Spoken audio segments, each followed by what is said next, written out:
ডিসেম্বরের আগে নির্বাচনের রোডম্যাপ দেওয়ার আহ্বান বিএনপির। আওয়ামী লীগ কামব্যাক করছে, আমরা শঙ্কায় আছি, বলছেন নূর। জানাবো দুই উপদেষ্টার এপিএস ও পিওর দুর্নীতি, তদবির বাণিজ্যে আয় শত কোটি টাকা। জানাবো ক্ষমা অনুশোচনার প্রশ্নে এখনো আওয়ামী লীগের না। ডক্টর ইউনূসের ডানে বায়ে আওয়ামী লীগের প্রোডাক্ট, বলছেন মির্জা আব্বাস। এবং সর্বশেষ জানাবো সংস্কার নির্বাচন নিয়ে অনিশ্চয়তা দূর হোক নতুন বছরে, বলছে এবি পার্টি। এতক্ষণ শুনছিলেন সংবাদ শিরোনাম, এবারে বিস্তারিত। ডিসেম্বরের আগে নির্বাচনের রোডম্যাপ দেওয়ার আহ্বান বিএনপির। ডিসেম্বরের আগে একটা নির্বাচনের রোডম্যাপ দেওয়ার আহ্বান জানিয়ে অন্তর্বর্তীকালীন সরকারের উদ্দেশ্যে বিএনপি চেয়ারপারসনের উপদেষ্টা জয়নুল আবদিন ফারুক বলেছেন, এখন জনগণের দাবি, জনগণের প্রত্যাশা ডিসেম্বরের আগে একটা নির্বাচনের রোডম্যাপ দিয়ে দেন। নির্বাচনের প্রস্তুতি নেওয়ার জন্য নির্বাচন কমিশনকে বলে দেন, আমরা আপনার অধীনে একটা সুষ্ঠু নির্বাচনে আশাবাদী। জয়নুল আবেদিন ফারুক বলেন, সবাই যখন ডক্টর ইউনূসের কাছে যান তখন তিনি বলেন, কি সাহস পাই আপনাদেরকে সাথে পেলে, সেই সম্মান ও সাহস আমরা আপনাকে দিচ্ছি। সেই সাহসকে যদি আপনারা সাহসের সঙ্গে মোকাবেলা না করেন, নির্বাচন বিলম্বিত করেন, তাহলে এর দায় দায়িত্ব আপনার উপরে পড়বে। আমরা নির্বাচন এই জন্য বলি যে আগে একটা স্থিতিশীল সরকার সংসদে বসতে দেন, তারাই মূল দায়িত্ব পালন করবে, কোনটা সংস্কার হবে কোনটা হবে না। ফারুক বলেন, আমি ভয় পেয়েছিলাম 5 তারিখে। ফারুক বলেন, আমি ভয় পেয়েছিলাম 6 তারিখ, 6 আগস্ট থেকে কি যেন হয়। আমি আমার নির্বাচনী এলাকায় চলে গিয়েছিলাম, কিন্তু একটা আওয়ামী লীগের কর্মীর গায়েও হাত উঠাতে দেন নাই তারেক রহমান। এত অত্যাচারের পরেও নেতা নির্দেশ দিয়েছে সরকার পরিবর্তন হবে, আইনের আওতায় আনা হবে, বিচারের আওতায় আনা হবে। গলায় ছুরি দেওয়া আমাদের দায়িত্ব না।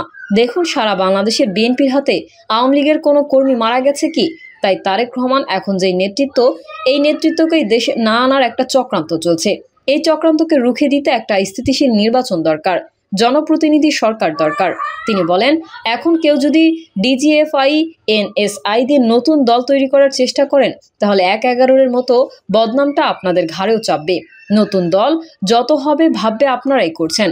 তিনি বলেন, নির্বাচনের বিরোধিতা যারা করেন তাদের কাছে অনুরোধ, আর বিরোধিতা করেন না, আসেন সবাই মিলে বাংলাদেশটাকে ভালোবাসি, একটা স্থিতিশীল নির্বাচনের ব্যবস্থা করি।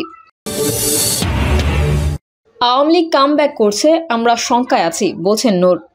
দেশের বিভিন্ন জায়গায় আওয়ামী লীগের মিছিল করা নিয়ে শঙ্কায় রয়েছেন বলে জানিয়েছেন গণ অধিকার পরিষদের সভাপতি নুরুল হক নূর। তিনি বলেন, 8 মাস না যেতে আওয়ামী লীগ কামব্যাক করছে, এটি আমরা দেখতে পাচ্ছি। ঢাকার বাইরে বিভিন্ন জায়গায় আওয়ামী লীগ মিছিল করছে এবং বিপ্লবীদের ওপর হামলাও করছে। আন্দোলনের নেতৃত্ব দেওয়ার কারণে আমরা একটু শঙ্কায় আছি, আমাদের জীবন অনিরাপদ মনে করছি। নুরুল হক নূর বলেন, গণহত্যার বিচারে অন্তর্বর্তী সরকারের 8 মাসে আমরা কাঙ্ক্ষিত অগ্রগতি দেখতে পাইনি।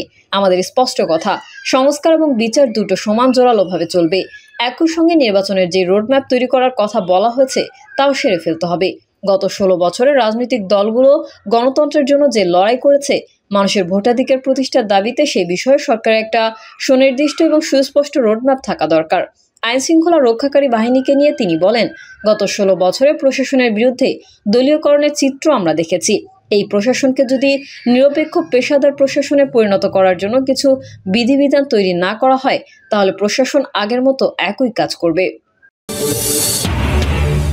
দুই উপদেষ্টার এপিএস ও পিওর দুর্নীতি, তদবির বাণিজ্যে আয় শত কোটি টাকা। স্থানীয় সরকার উপদেষ্টা আসিফ মাহমুদ সজীব ভুঁইয়া, সাবেক এপিএস মোহাম্মদ মোয়াজ্জেম হোসেনের বিরুদ্ধে তদবির বাণিজ্যের অভিযোগ উঠেছে। প্রায় একই ধরনের অভিযোগ উঠেছে স্বাস্থ্য উপদেষ্টার ব্যক্তিগত কর্মকর্তা তুহিন ফারাবী ও ডাক্তার মাহমুদুল হাসানের বিরুদ্ধেও। তারা ফ্যাসিবাদের দোসর, চিকিৎসক, প্রকৌশলী সহ বিভিন্ন পর্যায়ের কর্মকর্তাদের অর্থের বিনিময়ে পুনর্বাসনে সহায়তা করেছেন। এছাড়া স্থানীয় সরকার, স্বরাষ্ট্র, স্বাস্থ্য, পানি সম্পদ, গণপূর্তি, সড়ক ও মহাসড়ক বিভাগ সহ বিভিন্ন মন্ত্রণালয় ও দপ্তরে ঘুরে ঘুরে তদবির করতেন বলে সংশ্লিষ্ট কর্মকর্তারা নাম গোপন রাখার শর্তে জানিয়েছেন।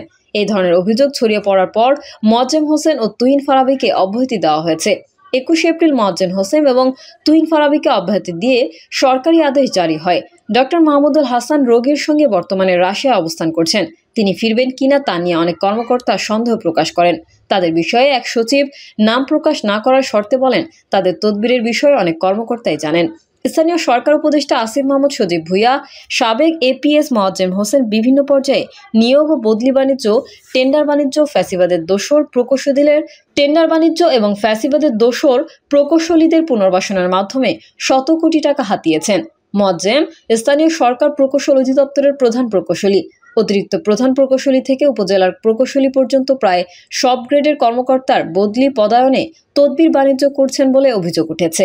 এছাড়া তিনি বিভিন্ন মন্ত্রণালয় ও বিভাগ ঘুরে ঘুরে তদবির করতেন। বিশেষ করে স্বরাষ্ট্র, পানি সম্পদ, গৃহায়ন ও গণপূর্তি অধিদপ্তর এবং সড়ক ও মহাসড়ক বিভাগে ঠিকাদারকে কাজ পাইয়ে দেওয়ার তদবিরে নামেন। প্রায় একই অভিযোগ উঠেছে স্বাস্থ্য উপদেষ্টা নূরজাহান বেগমের ব্যক্তিগত কর্মকর্তা তুহিন ফারাবী ও মোহাম্মদ মাহমুদের বিরুদ্ধে। তারা অস্থায়ী ভিত্তিতে নিয়োগ লাভের পর থেকে চিকিৎসক, মেডিকেল কলেজের প্রিন্সিপাল, উপপরিচালক, পরিচালক, সিভিল সার্জন নিয়োগ বদলির মাধ্যমে শত কোটি টাকা হাতিয়ে নিয়েছেন। এছাড়া তারা senior staff, nurse, midwife, pathology technician, হজ টিমে নার্স ও ডাক্তারদের নাম ঢোকানোর তদবির করেছেন বলে জানা গেছে। তাদের বিরুদ্ধে স্বাস্থ্য সেক্টরের ঠিকাদারদের কাছ থেকে বিশেষ সুবিধা আদায়ের অভিযোগ রয়েছে। ফারাবী ও মোহাম্মদ দুজন ঘনিষ্ঠ বন্ধু। অভিযোগের বিষয়ে মোহাম্মদ মোয়াজ্জেম হোসেন বুধবার যুগান্তরকে বলেন, আমাকে অপসারণ করা হয়নি, আমি ব্যক্তিগত কারণে পদত্যাগ করেছি। আগামী মাসে পাবলিক সার্ভিস কমিশনে আমার মৌখিক পরীক্ষা আছে।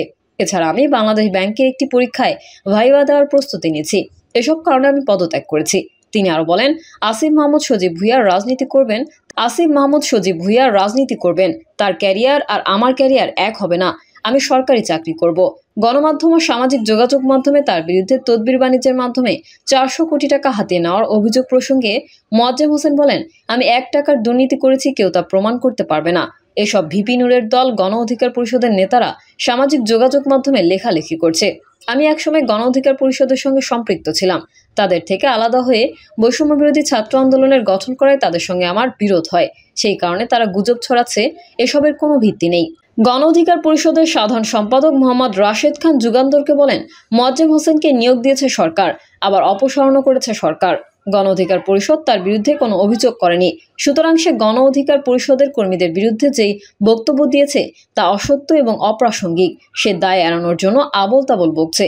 সরকার তার বিরুদ্ধে কিছু না পেলে তাকে দায়িত্ব থেকে কেন সরিয়ে দেবে?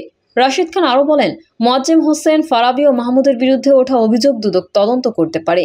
এছাড়া সরকারের দায়িত্ব এজেন্সির মাধ্যমে সত্যতা অনুসন্ধান করা। এছাড়া ওই মন্ত্রণালয়ের উপদেষ্টার একান্ত সচিব, সচিবের একান্ত সচিবের বিরুদ্ধেও তদন্ত হওয়া সময়ের দাবি, কারণ এপিএস এককভাবে দুর্নীতি করতে পারে না। এদিকে স্বাস্থ্য উপদেষ্টা নূরজাহান বেগমের সাবেক পার্সোনাল অফিসার তুহিন ফারাবী এবং বর্তমান ব্যক্তিগত মোহাম্মদ মাহমুদের সঙ্গে কথা বলার জন্য মন্ত্রণালয়ে গিয়ে জানা গেছে তারা অফিসে নেই। তুহিন ফারাবীকে ইতোমধ্যে অপসারণ করা হয়েছে। অপর ব্যক্তিগত কর্মকর্তা মাহমুদুল হাসান বর্তমানে একজন রোগীর সঙ্গে রাজশাহী অবস্থান করছেন। দুজনের হোয়াটসঅ্যাপে যোগাযোগ করা হলেও ফোন বন্ধ পাওয়া গেছে। সাবেক সচিব একেএম আব্দুল আওয়াল যুগান্তরকে বলেন, তাদের আইনের আওতায় এনে জিজ্ঞাসাবাদ করা উচিত। সরকার নিজ দায়িত্বে বিভিন্ন এজেন্সির সহায়তায় তাদের সম্পদ অনুসন্ধান করতে পারে। এত মানুষ তাদের বিষয়ে মিথ্যা বলবে কেন?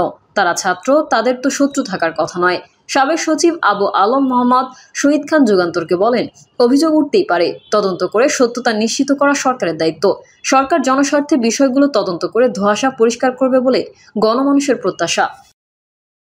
অন্তর্বর্তী সরকারের প্রধান উপদেষ্টা প্রফেসর ডক্টর মোহাম্মদ ইউনূসের ডানে বায়ে আওয়ামী লীগের প্রোডাক্ট রয়েছে উল্লেখ করে তাকে সতর্ক থাকার আহ্বান জানিয়েছেন বিএনপির স্থায়ী কমিটির সদস্য মির্জা আব্বাস।